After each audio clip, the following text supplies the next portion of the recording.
Hello, what is up? What's good? Welcome in to the OnlyBets Sports Podcast, Wednesday edition, alongside Stern Bets. Drew looking at the Prince of Picks, got an action-packed show lined up for you all today. Of course, we've got Champions League qualifiers in action, Europa Conference League qualifiers. We've got Leagues Cup in action again as well tonight, which is the MLS versus Liga MX.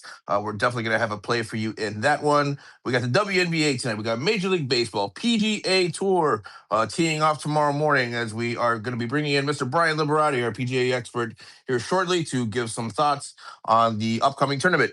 Let me go ahead and bring in Mosh. Good morning, Stern. Happy Wednesday. What's going on, brother? Good morning indeed. We got a little bit of rain here on the East Coast, but nothing's going to dampen our day. We got the last tournament of the season in golf, which very excited to talk to Brian about. Noticed a lot of interesting players this weekend. Going to be very, very interested to see how they do and how they struggle to make the playoffs. And if I'm wrong about any of that information, I can't wait for Brian to tell me. But let's look back at yesterday just real quick. Guardians got blown out by the Mets, so that was a loss. Overall, though, I did go back and grade all the bets over the last year, and it looks like I am up about 18 units on MLB alone. So hopefully you guys have been following, and it's been a really good season. I'm looking to close it out strong. But let's bring in, well, Drew just popped out. I think he's having some technical difficulties. How did you do, Prince, yesterday? Yeah, not so good. 1-2, unfortunately, to start to continue the week here. We hit on this MLS League Cup play. Cincinnati Pachuca over 3. That did cash out. We had the Valkyries minus 12.5. They won by 11. So we just lost by about 1.5 on that one, unfortunately. And then we also had a play in Bolivia over 3. There were some red cards in that one. So anytime you get red cards, that's always going to throw things off. We ended up with 2 goals. So 1-2, but we get the rest of the week here to make it up. All right, looking forward to it indeed. I think unfortunately, and I kind of alluded to this yesterday, Freddie Peralta just was not particularly ready to go deep into the games. I am interested in seeing how the Rays rehab his arm. Drew, are you in with us? How you doing? Good, yeah. I didn't hit my bet yesterday, but we'll bounce back after Freddie Peralta got lit up. Yeah. Yeah, it was unfortunate. It'll take some weeks. I think it'll be about a couple weeks before we see prime or at least somewhat vintage Freddie Peralta from when he was on the Milwaukee Brewers. All right, let's bring in Brian. I'm excited to get into it today. Brian, how you doing, man? Great picks last week. We had a great show. I think we had, I think you cashed, I think 70% of your plays. I forget off the top of my head. I really should have that down on these Wednesday shows. But how you doing, man? Good morning, Moshe, Prince, Drew. Doing great. Yeah, it was a decent week. I mean, by one stroke, we could have had a great week. Ben Cole's missed getting top 20 by one stroke, but overall, another winning week. So I have no complaints. Are we going right back to Ben Coles? I mean, he has been good. He had one bad round, essentially, right, last week. Otherwise, doing pretty well. I tell you what, Moshe, he's been on fire. I mean, the last 8 tournaments, he's been top 29 or better. And 5 of them, he's been top 15 or better. That sounds good to me. All right, what are we looking at here to start the card with? Who do you think to possibly win? Or even before we get to that, can you describe or explain why this is considered the last tournament? What are the players playing for, and what are the PGA playoffs? Yeah, certainly. So this is the Wyndham Championship. It's at Sedgefield Country Club in North Carolina. It's been there since 2008. So it's always been the last tournament before the playoffs start. Now, for some of you, if you do not understand, you hear about the FedEx playoffs all year long. It's the top 70 players in FedEx points that get to move on next week, and then the 2 weeks after that also. So it is a big week for these players. I mean, because although I should just quickly say this, also too, getting in top 100 by the end of the year, at least you keep your card. You're not in the playoffs, but you do keep your card. Now, I just want to say something too, most quickly. Very interesting fact I found out. You know, most people think there's a lot of movement in and out of the top 70 here this tournament. But in the last 3 years, only 2 players have jumped into the top 70 to get into the playoffs. So it doesn't move around as much as you think this week. It seems like it will, but overall, there's not a ton of movement. Yeah, I'm hearing what you're putting down, and that is do not buy into the narrative that players need to score a certain amount or go extremely low in order to make the playoffs. That's not really how it works out in practice. Correct. And also too, I found a stat in the last 5 years, the 70th position, or what we call the bubble boy, it moves in this tournament about 35 points, which is a lot. So that means, let's say if Jackson Koiven gets 35 points this week, the guys behind him have to get 35 points plus whatever they're behind him already. So that's why there's not a lot of movement this week. Yeah, that makes sense to me. And honestly, I've been following it for a few years now, and it seems to be that the players who are missing it, before the Wyndham usually don't really make it. But who are we looking at? What kind of scoring conditions, what kind of skills are we looking at for a winner this week? Certainly, Moshe. What I just say about the golf course first, it's very tree lined, lots of trees. The rough is pretty difficult to get out of. In fact, it's the 8th ranked hardest course if you miss the fairway, and it's almost a half a stroke a hole, which is quite a bit. Through the round or through the tournament, it adds up quickly. I will say this: driving accuracy is so much more important than distance this week. I went back through all the winners last night. There's only been one bomber to win this tournament, and that was Cam Young last year. Otherwise, you see all these guys that hit a lot of fairways. They're not long, but also too, they have a great approach play, or they have their iron play is very solid. So that's who I'm looking at this week. So I'm going to put out 2 winners, guys, I really like this week. One is Tom Kim. He's at plus 3,500. He's one of the straightest drivers on tour. His approach play is elite. I don't think he's lost strokes with approach in the last 3 months. And his putting is coming along. So to me, it's all systems go for him. Plus, this is a very weak field this week. I think this is weaker than the 3M a couple weeks ago, where Scotty almost won. The other person I'm looking at as a winner is Aaron Rai. Aaron also is one of the straightest drivers on tour. Great approach player. I mean, so both Kim and Rai almost similar. And the other thing is they've both won this tournament before. Tom Kim won his first tournament in 2022 at the Wyndham, and then the next year Aaron Rai won, or no, 2 years ago Aaron Rai won in 2024. So I'm looking at both of them. Now I do have a top 20 and ties, and remember, use that in ties. It comes in handy. I'm looking at Davis Thompson at plus 196. Davis has played here 3 times. He went tied 22nd, tied 12th, tied 11th. So he's gotten better each year. Also, too, his last two tournaments on tour, he was tied 7th and tied 8th.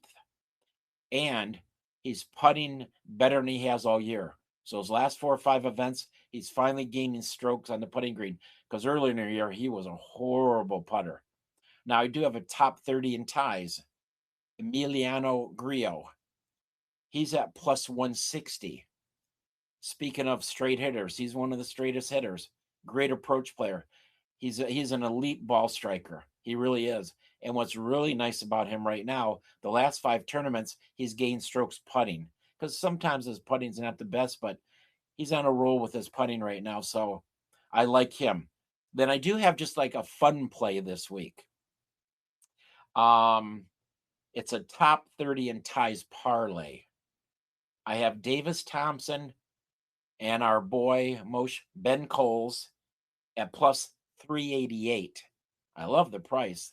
To me, if these guys make the cut, they're going to finish top 30. And I thought, man, that price. And Cole's, really, if you look at his strokes gained, he's number 1 in the field this week. He's been the best on tour this year. In his putting, he's finally starting to putt better. So I like that. And then I almost forgot.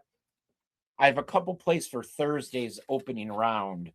I have a 3-ball matchup. I have Keegan Bradley over Bud Cauley at -124. They tee off at 7:56 a.m. Keegan's playing for something. He's 72nd right now in the standings. He had a good week last week. He's been coming around. Cauley's been very inconsistent since he won that tournament about 4 or 5 weeks ago. And that's what happened to a lot of these guys. Once they win their first tournament, they struggle for a bit. Then also I have a round matchup. And again, remember, there's a difference between 3 balls matchup and round matchup. I like Doug Gim over Alex Smalley, -126. Gim tees off at 12:10 p.m. Smalley, I think, tees off just a little after 1:00 p.m. Absolutely love it. I do have some questions, obviously, like I try to do on our Wednesday shows. Love Tom Kim. My goodness. Is there a hotter hitter than him right now? At least at the level of talent that he can get hot at any minute there. Really like that pick. Aaron Rye as well. I have in my top 5, top 6. Doug Gim is up there. What about someone who's been coming up lately? And I feel like he's kind of dropped off. I think the interest is kind of down. But what about Jackson Coyven? What's going on with that dude? Why are we not all betting him this week? Hey, you know what? I got to see him last week. This kid has got game. But I'm not saying he won't do well, but to me, he's overpriced. I think he's a second or third favorite. And when I was looking at top 20 markets and stuff, he was minus something, like -120 or more. And I thought, if I'm going to play top 20, I want to look for plus money. I mean, I expect him to do well. I do not think he's going to win, but I do expect him to finish well. Yeah, that makes sense. I do see him listed second in favorites in the odds, where I don't necessarily think that he should be. I have him ranked 10th in this field. Cameron Young, just for anybody who's interested, Cameron Young, Hideki Matsuyama, Tom Kim, Ryan Gerard, Ben Griffin, and Aaron Rye are the top 6. And I can go through the rest of them. But I do have a question on Justin Thomas. Now, we've seen some good things. His playing partner, Jordan Spieth, maybe not so well, but Thomas looks like he's coming on. Is this not the course for him? You know what's funny here? It all depends on how much he uses his driver or not. If he has his driver in his hand, he's going to struggle. He misses a lot of fairways with his driver. If he hits 3-wood or a long iron, I think he'll do fine. But if he sometimes he gets a little stubborn, and to me, he hits his driver too often. Oh, interesting. Is this a long course? I know you said that, accuracy is very important, but is driving distance as well? You said basically last year was the first time a long bomber kind of won this tournament, but does it help? Great question. Truthfully, distance does not help. This course is, I don't even think it's 7,100 yards. It's barely over 7,000, if I'm not mistaken. So distance really on this course, this is the one course it does not matter. Okay, that means in my head, I am betting Doug Gim all the way. He is the definition of accurate, but cannot hit long, right? Correct. Yet, and as you probably know, with Gim, it all depends on his putter. Right. If he can even average 0 on his putting where he doesn't lose any strokes, he'll be up there. Well, how is putting in this course? Putting is not really, a little difficult at times. It's got a little more slopes than like what we saw last week, but it's not one of the hardest courses for putting. Okay. All right. Last little question here. I know that we haven't really played around with this so much, but I am interested to hear, do you have any first round leaders that you might sprinkle on or have a thought about, or is that not a market that you like to kind of gamble on? I just don't check it out enough. I tell you, one guy though you might want to look at is Michael Brennan. That young man can go deep. He's got a gorgeous golf swing. I know he struggled on Sunday last week, but his first 3 rounds he played quite well. Ooh, that's a good look. I'm gonna go put that in right now, just for like a little sprinkle, a couple bucks on that. I'm looking for his name, and I'm just going down. You can get them at 7,200 over on DK right now. It's not a bad I look at like all. that price. I think I might need to do that also. I'm looking forward to seeing if that cashes. That would be a really, really fun cash. Prince or Drew, any thoughts or questions for Brian on the tournament this weekend? Yeah, I do have one question, of course. Good morning, Brian. Thanks as always for joining us on this Wednesday. One question for you, and this might be an obvious question. I tend to give those a lot here, but it's all right. But looking at the bottom of the field here, right? You said that the top 100 are competing to make the cut, right? To basically keep their PGA Tour card. So is there a scenario where, let's say you're going to miss the cut for the tournament? Some of the, I don't want to call them bottom feeders, but the players who are struggling. Is there a scenario where they might still have a lot to play for in terms of trying to make that top 100, or is it pretty much if you miss the cut for the tournament, mathematically you're probably going to miss the top 100? Is there any scenario where we might see some drama with the players that are out of it for this tournament but still trying to make the top 100? Prince, truthfully, that's a great question. What happens to the guy? Let's say you guys don't make the cut, or they're not in the top 100 after the Wyndham this week. Then we have 3 weeks of playoffs, and then after the President's Cup in September, there's a fall season. It's either 5 or 6 events on the PGA Tour, which gives guys a chance to get up into the top 100. So there's a lot of drama later on. Maybe not always this week, but all the way through September and October there can be. Okay, so I thought this was the last tournament of the season, but or how does that work exactly? Because there's 5 more tournaments still in the fall, and then that after those tournaments, then you decide the top 100 is decided after the fall season. Is that how it works? Correct. Yeah, they started doing this a few years ago. Um, once they started this playoff system, they were trying to give some other guys a better chance because, like I said, otherwise, if they're done this week, there's nothing left. So a few years ago, they added this fall season, which I think is kind of nice for the guys. Okay, it makes sense. Perfect. All right, so we'll revisit that then in the fall season. There might be some more dramatic situations towards the bottom of the field. Okay, yeah, that was really my only question. Other than that, thanks for all your input and all your analysis. Drew, did you have any questions for Brian? Nothing on my side. All right, I do have one more question, and that has to do with how does the cut work at this event? I'm assuming that's normal, and then going into the playoffs.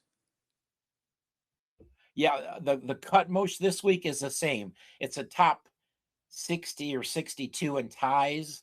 Now, next week when the playoffs start, there's going to be 70 players. After that tournament, they cut it to 50 players.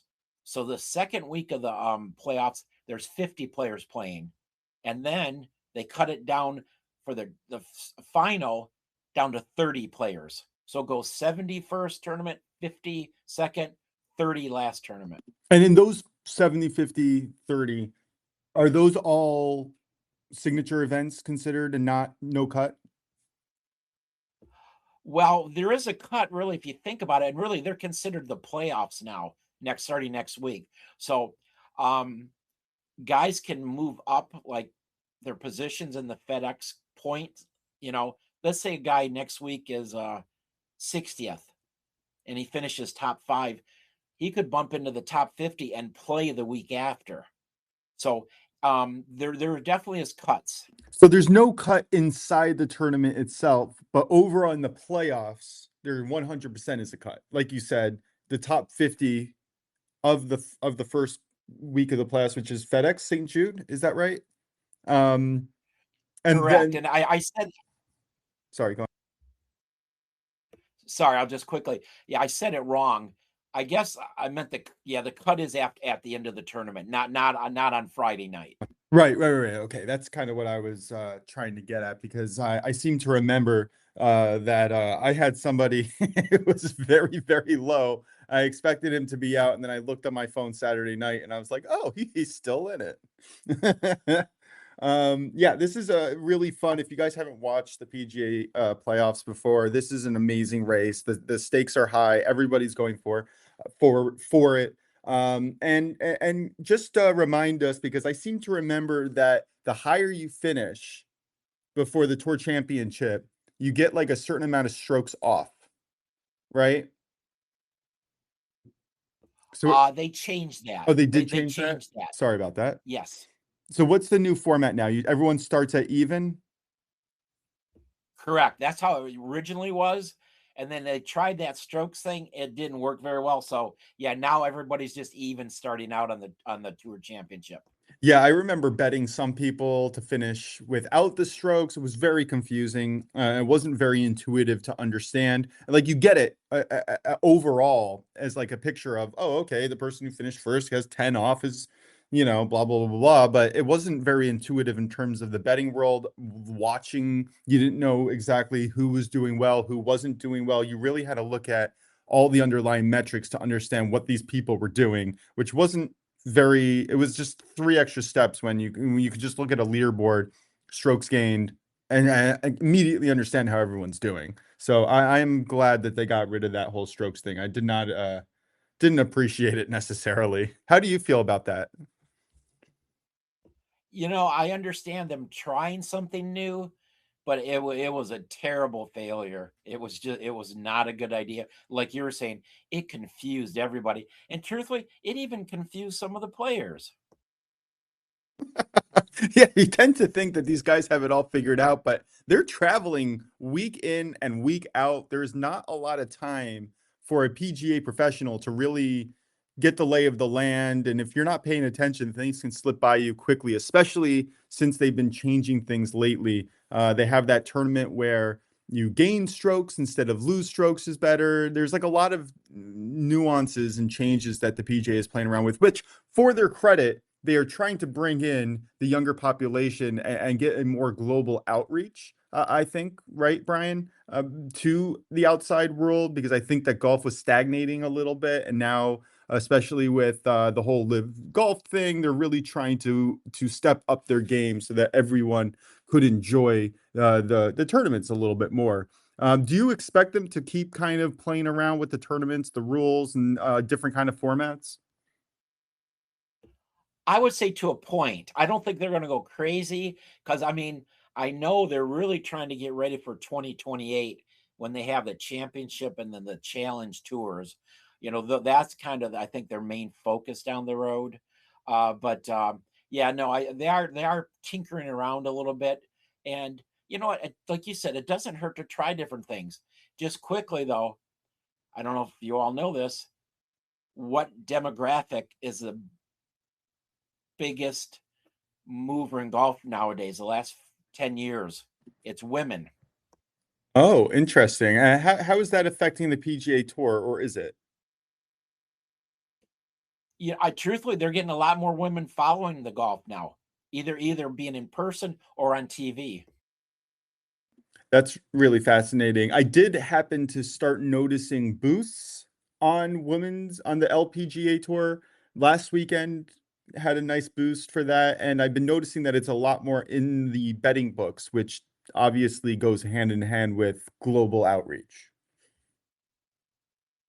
Absolutely. It's becoming a big thing. And what's really nice too, I don't know if you saw this, just quickly, I'm sorry to keep going on, but the Australian Open or the Australian PGA this December, it's now a co-event with the DP Tour and the PGA Tour, just like they do with the Scottish Open. So they are trying to become more global, like you said. That's fascinating. Very interested to see how all these sports are positioning for global supremacy, really. And it looks like it's very similar to what the MLB, NFL, NBA, well, maybe less so the NBA and NFL, but for the most part, at least the MLB is also trying to tinker with their format to try to get a little bit more of a global outreach. So it's interesting to see. Last question for you, man. Which, by the way, if anybody else, please feel free to step in. What kind of scoring conditions or what kind of live factors can we be looking out for early round one to kind of set the tone for the rest of the weekend, maybe to find some live betting opportunities or anything like that? Is there any kind of specific weather or something kind of scoring conditions? Like, you said accuracy off the tee is very important, obviously, but anything else that we could kind of factor in and watch for live to see how the weekend's going to go? Well, I did check some weather about an hour ago, and as of now, they're showing 30 to 40% chance of rain each day, which is not a lot. And at this moment, they're not showing a lot of wind either. So as of now, I don't think the conditions are going to get in the way of anything overall. Okay, the 30-40% of the rain, I'm assuming, is coming in the early to mid-afternoon, right? I think I saw that maybe a few days ago. Weather may have changed. Yeah, like 2 o'clock or so, correct. Yeah, so when we're looking at low scoring on day one, should we be looking at the morning wave? That's a great question too. I mean, sometimes it works that way, and sometimes it does the opposite of what we think. Because let's say they do get a little rain in the afternoon. I mean, where it's not horrible, it'll soften up the greens a little bit, they'll hold better, and it'll make the fairways play wider because the ball will not be running out as much. Fascinating. Yeah, that is a very good point. But too much rain and it goes the opposite effect, where it really starts to destroy accuracy off the tee. And I feel like that's probably the bigger problem. But you're right. If it's just a little bit light rain, they'll land softly. They're not going to roll so much. And you can really get, shoot for the tee directly instead of having to figure it out. Absolutely. So yeah, got the players, they would rather play in a little bit of rain than a lot of wind. That's so fascinating. I feel like that's in football. I'd rather play with a little bit of snow. All right, Brian, any last thoughts before we move on to baseball? No, that was it for me. I appreciate it as always. Thank you. I appreciate it. Every single Wednesday, I really do look forward to our show and getting some valuable information. Yeah, Prince, what do you got? Sorry, guys. Yeah, real quick. I do have a live betting opportunity here in soccer. We can go and give it out to the live listeners here who are joining us live. Remember, guys, 11:30 a.m. Eastern, Monday through Friday. You guys can join us live over on X at OnlyBets Podcast. We're looking at the Finland. It's called the Jokinen division. We're nearing the halftime here in both of these leagues. We got about 20 minutes left in both first halves. Two games I'm looking at right now: Ropes and FC Jazz. We want to play the total over 1.5 goals for the first half. I'll get it at whatever price you like. Then another game in that same division, Salpa against JJK. And I'm going to butcher this name, guys. Javaskila. We're looking at both teams to score in the first half for both of those. So again, Ropes Jazz, first half over 1.5. Salpa, JJK, Javaskila. Both teams to score first half.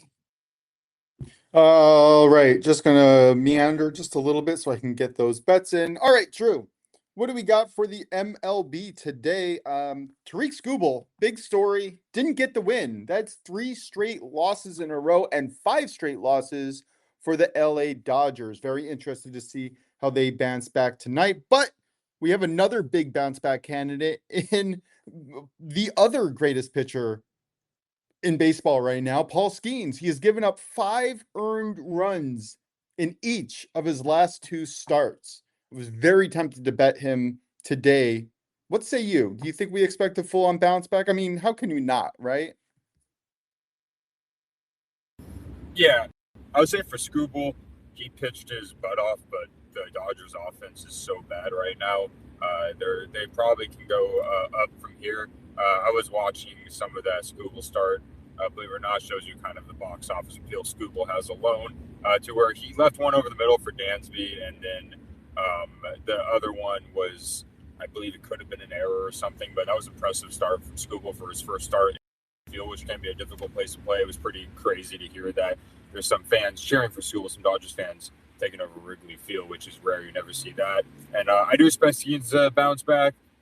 I think he's having more so down here. Of course, his metrics show that he's very unlucky. Of course, I would still say he's a top 5 pitcher in the league. Him and Mizorowski have been pretty amazing, electric to start their career. I know the biggest concern with Skeens is his dip in velocity. A lot of people are speculating, hey, that's a sign of early Tommy John possibly because usually it results in dip. But I don't want to think of it that way. I think he's kind of like preserving his arm in a way, and I think the Pirates would shut him down immediately with how they carried him when it comes to that. Well, yeah, first of all, I got to say, Dodgers fans don't travel even to their own stadium. To be fair, maybe this year's a little bit different. Last year, winning it all, but overall, the Dodgers are a new franchise.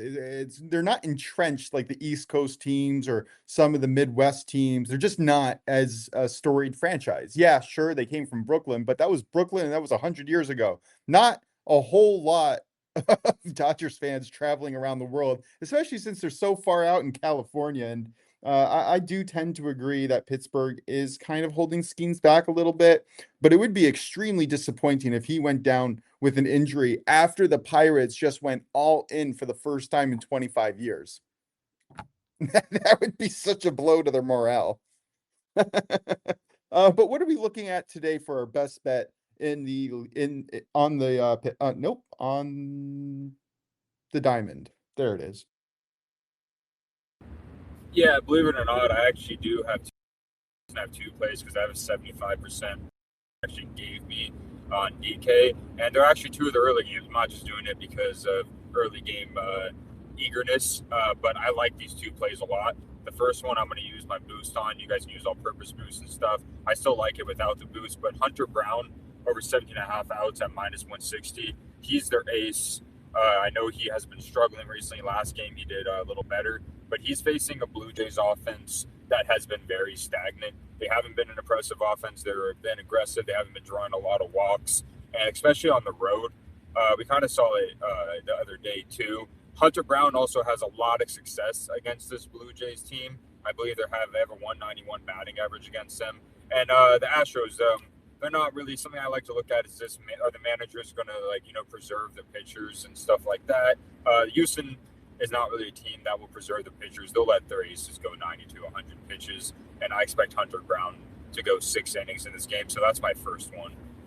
Yeah, I like that a lot. His underlying metrics are improving steadily throughout the year. The only thing to look out for is the walk rate, currently sitting at 13.5%, but everything else is excellent. 6.7% barrel rate, 38% hard hit rate, 25% strikeout rate. Like this man should be bouncing back. I see him having a lot of bad luck, essentially. If you're looking at his earned runs versus runs allowed, the earned runs are less. It's just is. So definitely expect a bounce back. And yeah, the Blue Jays on the road are not necessarily a team I really want to go running back. So what do you got for your second play today? Yeah, my second play is probably my favorite. I would do without a boost or whatever you prefer. And then it would be Shota Minaga of 7.5 outs on minus 149 against the Dodgers. Like I said before, the Dodgers offense is due to bounce back, but their offense has not been what they would want it to be, especially on the road in general. And Shota's has been a workhorse. If you just look at his last 4 starts, he's covered this pretty easily. I think they're kind of giving this number because it's like it's like Dodger respect. You can say like the Dodgers tax in a good way. I think we can take advantage of this Dodgers tax with pitchers outs. I did Matthew Boyd the other day, a couple of days ago, under 70.5, and they let him go. It used to be Counsell was a manager that would preserve his starting pitchers, but he had a different philosophy this year where I would bet the under for his pitchers beginning of the year, but he just wants his pitchers to work. Someone ignited some in his mind. Maybe you should let your best pitchers pitch longer. But if you look at Shota's last 3 games, 6.2 innings pitched against the Yankees, 6 innings pitched against the Pirates, have a really good offense, of course, too, along with the Yankees, and 7 innings pitched at home versus the Twins, who generally are very successful against left-handers. So if you're going to give me Shota over 17.5 outs for less than minus 150, I am going to take it. Yeah, I tend to agree. Dodgers haven't really been hitting. If you want to hedge on this, I would recommend playing the over 8.5 or 9.5. I forget exactly what the total is at, but it has been going up I do expect some kind of bounce back, but I don't disagree that I could go pretty long in this one. All right. I'm gonna go with 2 plays as well. I have a first inning I play. think Prince had a question. Oh, sorry. Yeah, Prince, what's up? No question, but goal FC Jazz. FC Jazz and Rumps first half over 1.5. Cash it.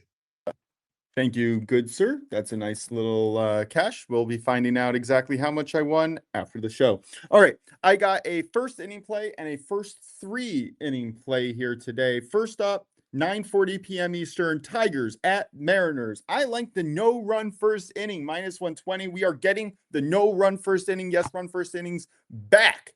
I like my model. I like where it's at. I've been tracking it for about a week or two now with the new updates, and it's been tracking pretty well. And we have 2 pitchers who should be pitching better than they actually are in a very pitching friendly Seattle. So I expect positive regression for both of them. Seattle over the last couple months ranks 25th at home in weighted run creation in the first inning. Tigers do rank first on the road, but I do like a bounce back from Brian Wu for the Mariners. So I think that cancels out pretty well. Wu has given up 5 runs in each of his last 2 starts, both road starts, and he is coming home where his ERA sits at 2.20.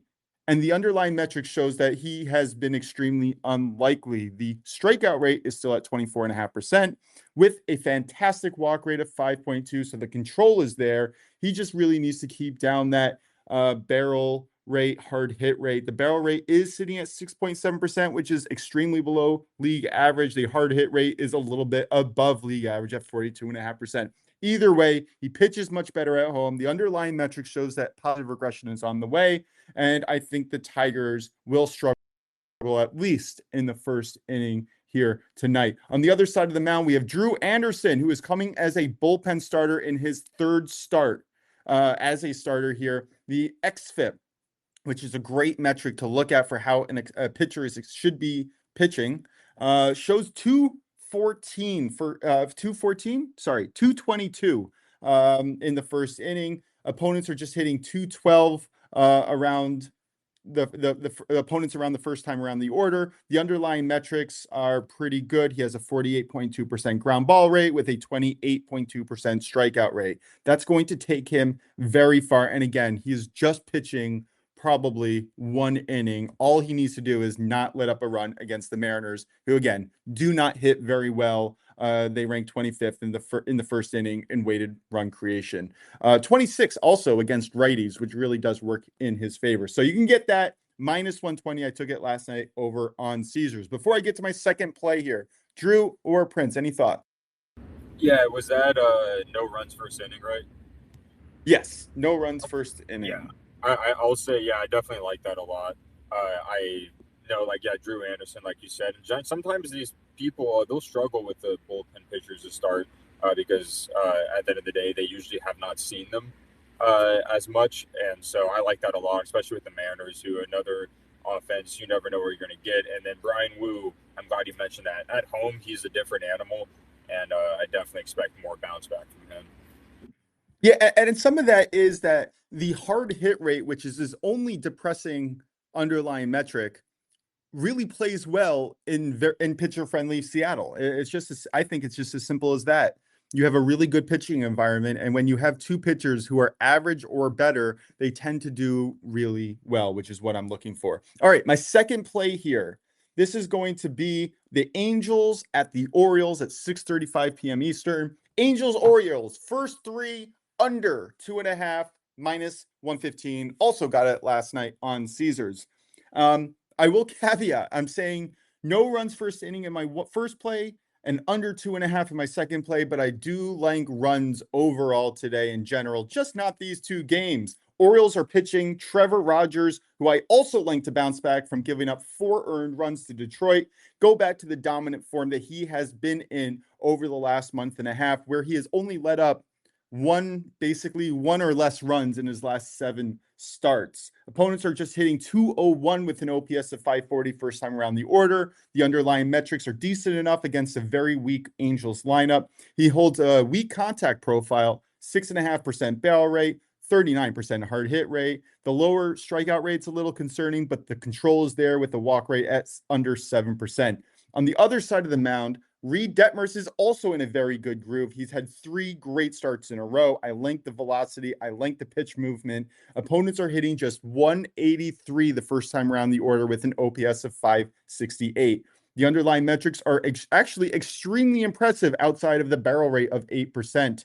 Strikeout rate, 28.3. Walk rate, 7.4, and a hard hit rate of 38.2. Again, 3 straight good starts in a row. I like where his pitching metrics are at, and I think that he's going to do well. Neither of these pitchers are going to knock your socks off, but the first time around the order, they tend to pitch significantly better than the rest of the game. And in a neutral hitting environment, I'm going to take the first 3 under. Drew, any thoughts on this first 3 under?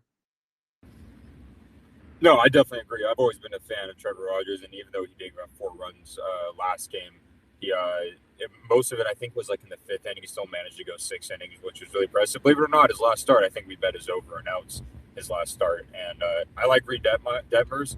I think he's a very underrated pitcher that not well talked about, maybe because of Anaheim is not as well watched because there's another team there that's most watched. But both these offenses do not impress me. The Angels are just an offense, like they'll strike out repeatedly, and they'll either hit home runs or they'll do nothing, and it's just been a very depressing, I would say, season for them. And then the Orioles, they traded quite a bit of players. They went all out kind of in the trade deadline to retool, and I think overall these are 2 struggling offenses facing good pitchers. Will take them a little bit to get going. Yeah, 100%. Pretty accurate in my analysis facing that way. All right, I wasn't going to mention this, but it is Paul Skeens Day, and I'm feeling good. Give me the Pirates Brewers first 3 under -150 as well. This is not going to be on the recap screen, so only for the listeners on the show. It is one of my premium picks today, but I just couldn't resist. I mean, Paul Skeens versus Kyle Harrison. Kyle Harrison at home is fantastic. He also pitches really well first time around the order. And then Paul Skeens, I expect a bounce back from Paul Skeens. Come on, Paul. I should call him Skeens. I don't know why I call pitchers by the first name. But anyway, -150 is a play that I am on as well. I only put 0.75 units on that as opposed to my full unit. All right. Drew, any thoughts on Paul Skeens before we move on to WNBA? No, I expect him, of course, Paul Skeens to bounce back. He's Paul Skeens after all, and it's always good. What I've learned is to catch these star pitchers while their numbers are down. But I want to say one more thing before we go to MLB really quickly. You know what? Shout out to Greg Lombard in general. Shout out to his dad. His other son hit a home run in his major league debut in the minors, and then his son hit a home run in his debut in the pros. So shout out to, and he's oh my god too. So shout out to that. Thank you for bringing that up. I'm so sorry that it slipped my mind. It wasn't my show notes to mention, but yeah, what an electric home run. The Yankees get Luis Garcia Jr. yesterday, first day on the team, hits a home run.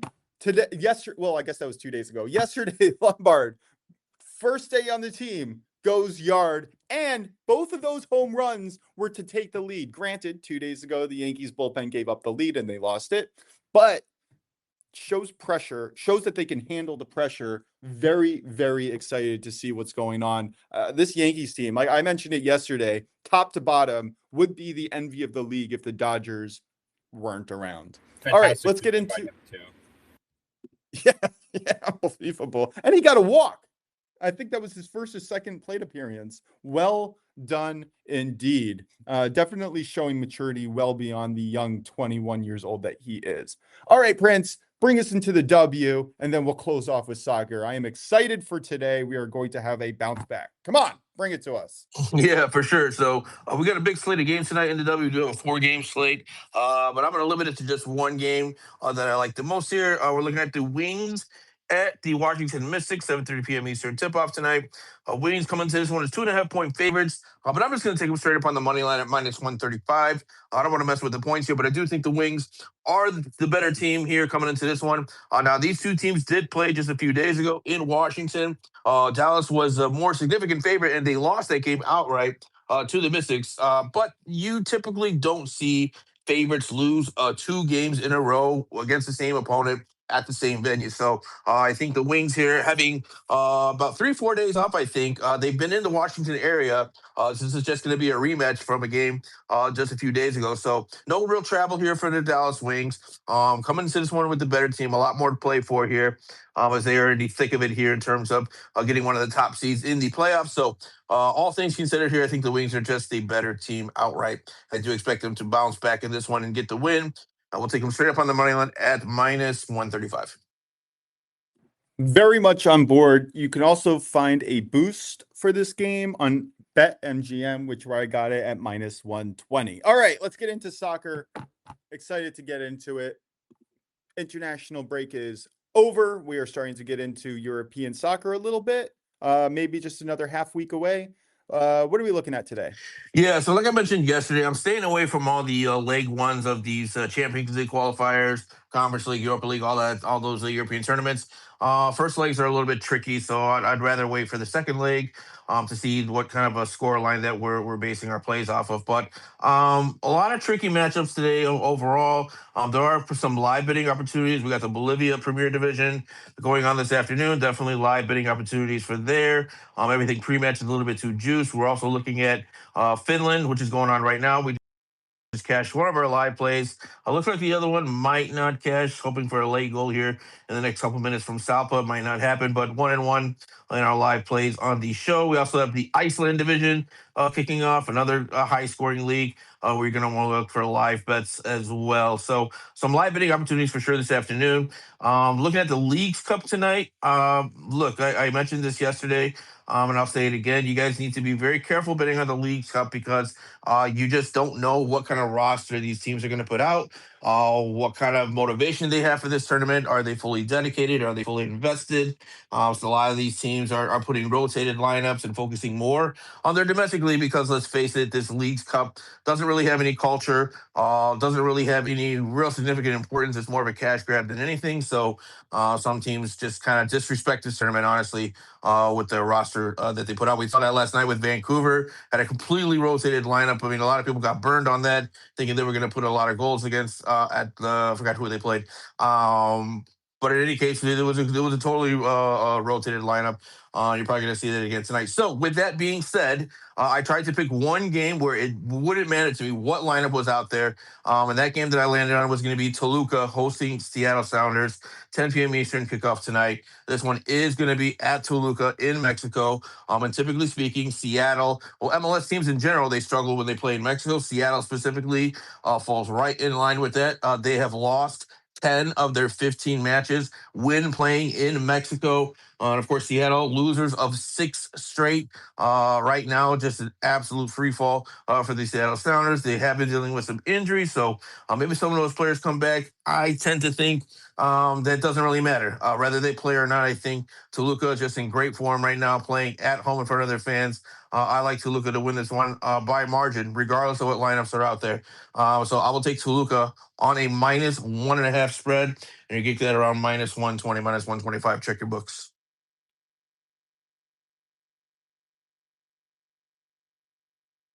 I don't know if you want to unmute yourself, Mosh, but that's all I got for Leagues Cup.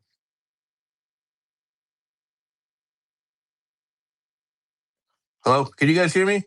I don't know if Mosh can hear me. Yeah, I can hear you. Okay, it looks like Mosh might have stepped away, has some connection issues.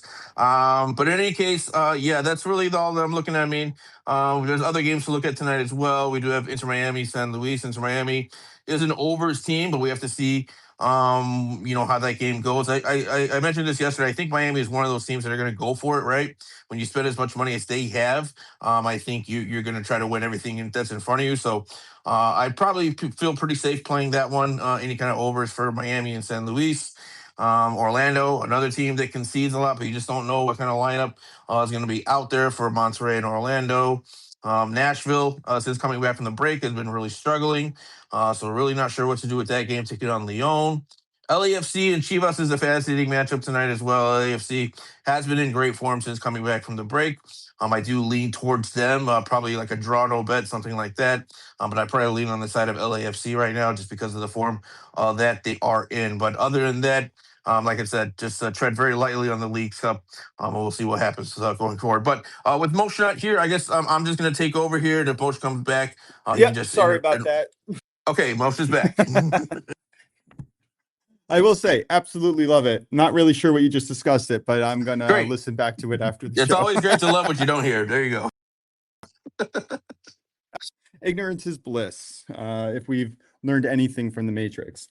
All right. Oh, that's gonna be a good question of the day. Actually, we'll come back to it. All right. Any you said you already talked about live looks, I'm assuming, in Soccer World today? I did, yeah. That was what I started off with. I don't know how long you were gone, but I did mention some leagues to look out for this afternoon. Bolivia, Iceland, Finland, Norway, third division, I believe, is in action as well. So some live bidding looks, and then Leagues Cup tonight as well. The one play I had, I don't know if you heard it, I'll just say it for you again since you stepped away. We got Toluca -1.5 hosting Seattle.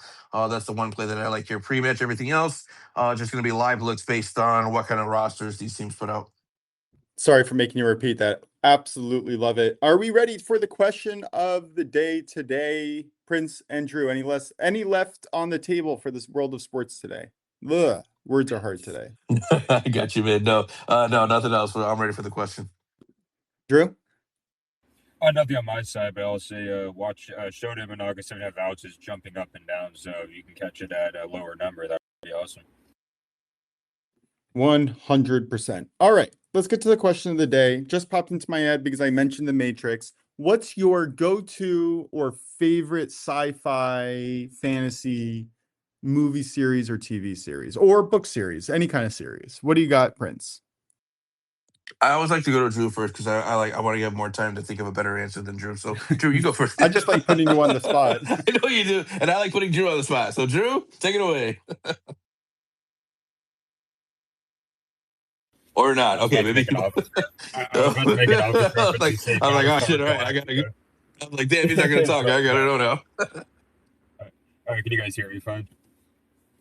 Yeah, I can hear you. Oh, perfect. Yeah, I was about to make an office reference, say like Bears beat.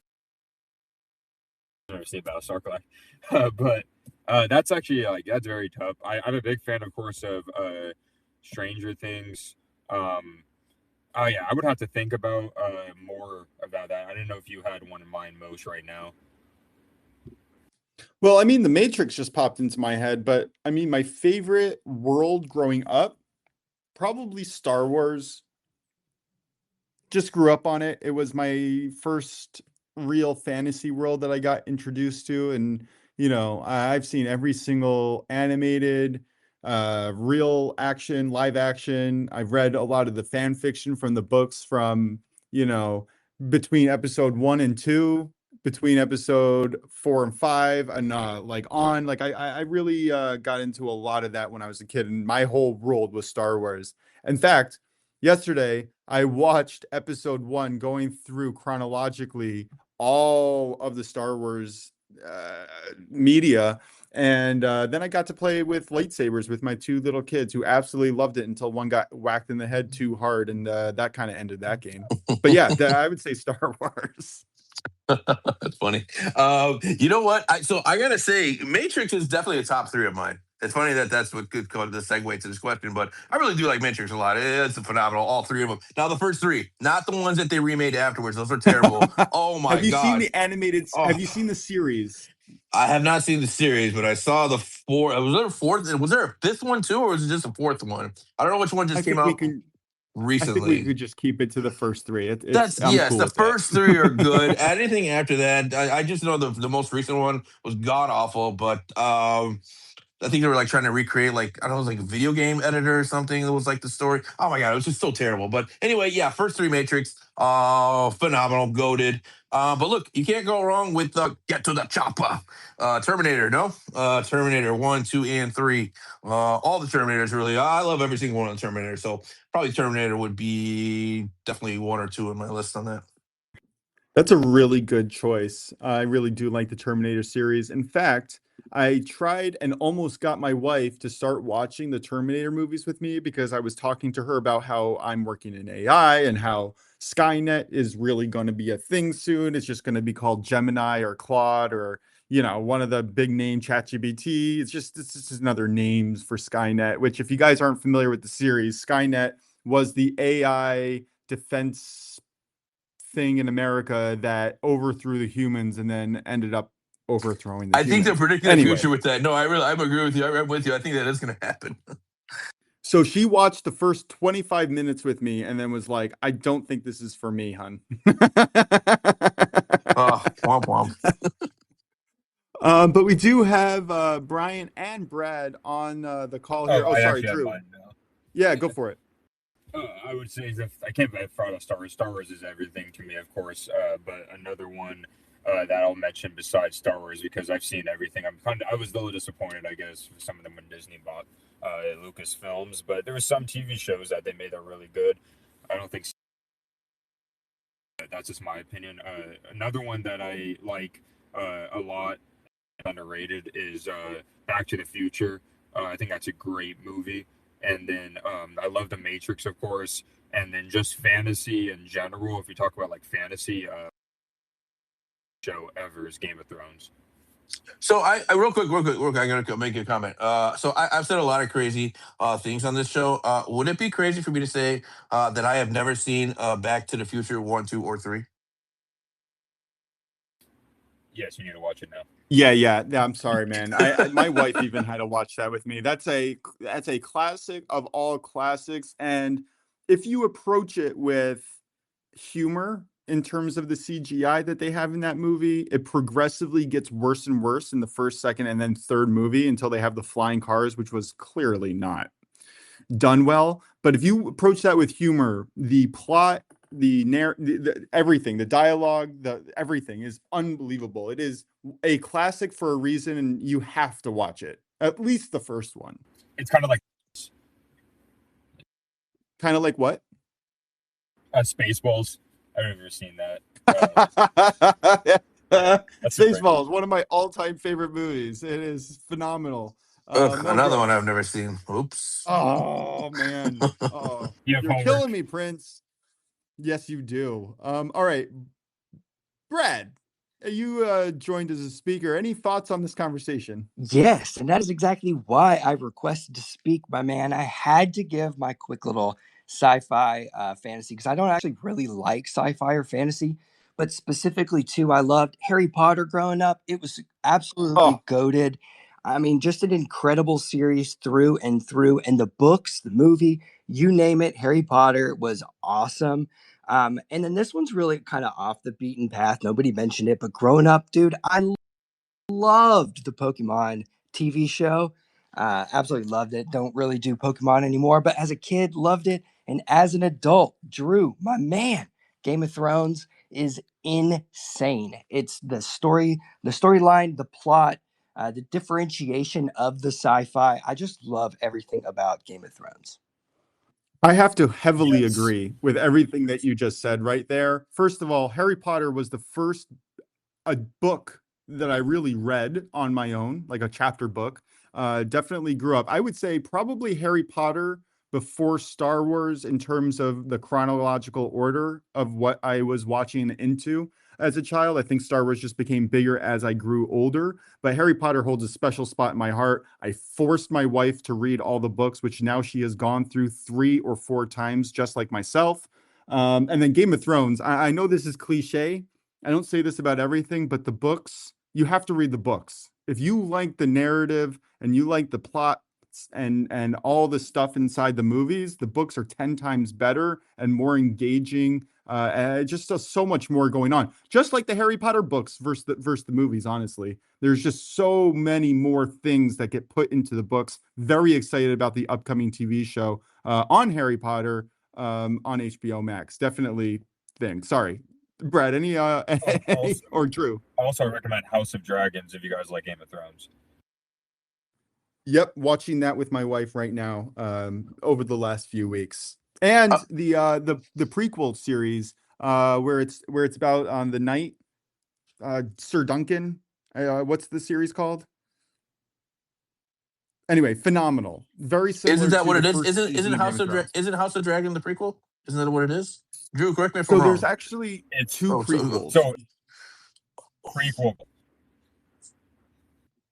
They have a show, House of Dragons, which I believe deals with the Targaryen dynasty. Right.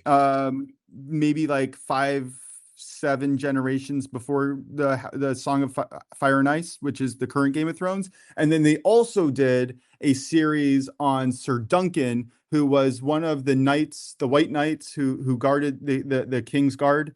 And he started out with nothing. He was a hedge knight. Anyway, it is a great What's that one called? story. What's the name of that one? Have to. I'll look it up. I'll find it before Okay. the end of the show. It's called A Knight of the Seven Kingdoms. Yeah, that's what okay. it's All called. right, interesting. All right, cool. Let's check that out. By the way, Not very any inventive on that name. yeah, right. Any Lord of the Rings fans out there? By the way, that's got to be my top 3. 100% Lord of the Rings. I absolutely Yes. love. Oh, Lord of I the was Rings. waiting for someone to bring that up. Yeah, it is definitely top 2 or 3 of all time. It has to be.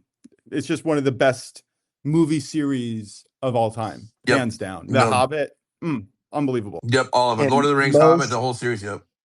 One more of the original GOATs back in the day. This is for people who don't know books, series, everything. And it hasn't been mentioned.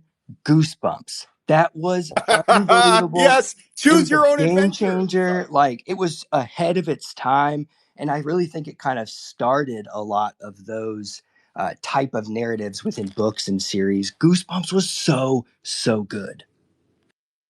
Yeah, So good. Goosebumps, Magic Treehouse, and I'm trying to remember the last book series that I was really, really into. But yeah, Magic School Bus. Goosebumps Choose Your Own Adventures was the top of the top. If you could get your hands on that as a kid, you were the coolest kid in the room.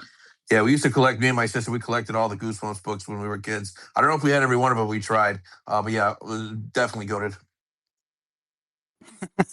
Have you guys seen the live action movie? It wasn't done all that well, but it was a lot of fun as a fan of the series. But I want to give Brian a chance. No pressure, Brian. I see that. Of course, yeah. How old is she? 8 years old. Or I guess how old was she? Watch and she got scared. 8. Yeah, that's we not told her necessarily not to for watch kids. and she watched it, and her punishment was getting scared. So. Yeah, you live and learn. Brian, any thoughts on the current conversation? No pressure if not, but I just want to give you an opportunity since you were still on. Yes, this will age me a lot. I don't know if any of you saw this. 2001: A Space Odyssey. I love that movie. All-time classic. There's no way to argue around that. Highly recommend it. Amazing movie. Just well done. All right, we are on the hour, a little bit past. Let's get to our recap screen, unless we have anything left to talk about. Brad, any final thoughts on this conversation or in the world of sports today? Feel free to take your time if you have it. But yeah, any last thoughts on the world of sports or this fun little sci-fi conversation? Yeah, while you got me here, I always want to talk soccer. So I'll give you a few minutes before you wrap up here. But as Prince mentioned, I'll piggyback on a few things. There are a lot of live betting opportunities when you have concentrated slates like that of today, where you have just a few games kind of scattered here and there. You have Champions League and you have things like Leagues Cup. You have a lot of bettors focused on a narrow set of matches, and that just drives up numbers. It makes them really, really ugly. So doing anything pre-match, in a lot of these cases, especially without any type of lineups, because you're going to get rotation in the midweek and in these fixtures, it just brings a lot of lack of clarity within your betting. So I like to attack live. I like to attack late. Within this slate today, Iceland, an over 3 for both matches should be a look for probably everyone. You have the Bolivian Primera, which has been trending a little bit underneath the numbers since coming back from the social unrest. I don't know if that's legs. I don't know if that's the change of play style or if it's here to stay. There's only a few teams that I've really been focused on, and none of those teams play today, so I'll be looking live as well, maybe really far underneath the number. And then you have the Leagues Cup. The Leagues Cup is a goal smashing cup. It has been that way historically. It's starting to do that this season. A lot of rotations within the lineups, like Prince mentioned with that Vancouver disappointing lineup where they threw out a full lineup in the Canada Cup, but they're not going to throw out a full lineup in the Leagues Cup. Atlante with new team from Mexico that was promoted, got the better of them, and not just got the better of them, they played better. They were the better team until Vancouver, which they did it way too late, brought in some of those good subs, those top guys like Mueller and White. They changed the game, but they did it too late. So it's just not enough. And you had a sitter, that Tigres Real Salt Lake, which was 1-1 at halftime, and they both played for PKs because it matters more. What you're seeing is a lot of both teams to score and a lot of over 2.5 goals. Round one of 2025 and 2026 hit both teams to score an over 2.5 goals, 14-4. So a really high percentage. It trailed off into 2 and 3 just slightly, but you're seeing lots and lots of goals in the League's Cup. So I would look to attack of both teams to score and an over 2.5 goals live. Absolutely love it. And thank you for those that outlook of today and some live betting opportunities as well. If you guys have been listening to our show, Prince is covering you for the first half and Brad is covering you for the second. All right. Drew, any final thoughts on the world of sports or the sci-fi conversation today? No, that's my best bets of the day. All right, Brian, any final thoughts? And then we're going to get to a recap with you probably starting first. No, everything's fine. All right, Prince, are we all good today? Any final thoughts? Yeah, we're all good. Just one real quick final thought, just touching on the League's Cup. One more tidbit to note. It's very hard to get into. I think it's the top four in the MLS and top four in the Liga MX. There's two different tables here. You're trying to get into the top four. So if you lose your first game, look for those teams to basically throw in the towel. You see that a lot with teams that lost the first game because it's really hard to get into that top four after you lose your first game. So we're going to move it on to match day 2, which I think is going to be in a couple weeks from now. So we might have to revisit this again. But just something to keep in mind for these teams that lost their first leg or their first game, you might see some heavy rotation for those teams in their second and third matches. So something to keep an eye on and pay attention to the table in terms of how many points these teams have. Good looking out. All right, Brian, let's get to your best bets of the day, and then we'll go around the horn. All right, Moshe. For the Wyndham, I have 2 winners. I'm looking at Tom Kim plus 3,500, Aaron Rye plus 3,600. I've got a top 20 in ties, Davis Thompson plus 196. I have a top 30 in ties, top Emiliano Grillo plus 160. Then I've got a fun parlay, a top 30 in ties parlay. I've got Davis Thompson, Ben Coles plus 388. And then for tomorrow, I have 2 matchup plays. I have a 3 balls matchup, Keegan Bradley over Bud Cauley, minus 124. Tee off is 7:56 a.m. Then I have a round matchup, Doug Yim over Alex Smalley, minus 126. Tee off 12:10 p.m. Absolutely love it. And again, thank you so much for being on our show and staying the whole time, which, by the way, I know no pressure at all. But we appreciate you, man. This has been a huge boost for our show, for us. And again, I enjoy listening to your analysis and being able to watch it play out over the weekend. It really is a special kind of bet when you get to bet something over a 4-day tournament. There's just nothing else like it, really. All right, Drew, let's get to your best bets. Yeah, I have Hunter Brown over 17.5 outs at minus 160 and Shota Minaga over 17.5 outs at minus 149. Absolutely love it. It's going to be a great day. I've got 2 plays today. Tigers, Mariners, no run first inning at minus 120. And then a Angels, Orioles, first 3 under 2.5 at minus 115. All right, Prince, close us out from an absolutely unbelievable show. Yes, fantastic show today, guys. Looking at the WNBA tonight, giving the Dallas Wings straight up on the money line, taking on the Washington Mystics. You're going to get that around minus 135. Then in the League's Cup tonight, I will be on Toluca on a minus 1.5 spread at home hosting the Seattle Sounders. And that one comes in at around minus 120. That's going to do it for us today, guys. This has been the Wednesday edition of the Only Bet Sports Podcast alongside Stern Bets.